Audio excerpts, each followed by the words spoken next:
told them about our features, he said, the dashboard capabilities, the integration options, the price point compared to competitors. He listed these things the way somebody reads off ingredients on a cereal box: accurate, complete, and utterly devoid of life. And then I said, and what happened? He said, they said they get back to me, which means no. I leaned forward. Marcus, why do you build wellness technology? He looked at me like the question was a trap.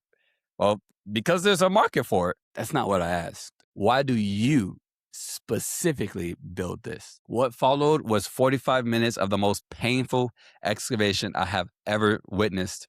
Marcus did not want to answer that question. He circled around it completely. He deflected.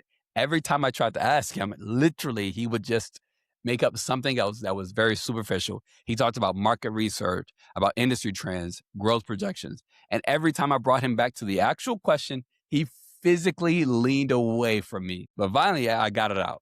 So Marcus grew up in a neighborhood where fresh food was a 40-minute bus ride away, where the closest thing to mental health support was a preacher who told you just to pray harder, where community meant survival, but nobody had the tools or knowledge to actually improve their collective situation. He watched his grandmother develop diabetes because the corner store sold chips and soda but had no vegetables, so she couldn't really walk far distances and definitely couldn't drive.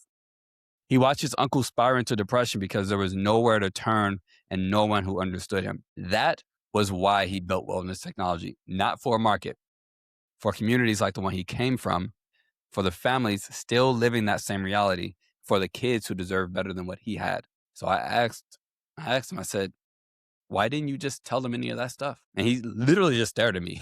He says, because I'm trying to close the deal. I'm not running a charity. And there it was. The thing that kills more salespeople than bad products, weak pitches, or unqualified prospects combined is guilt. It kills your deals.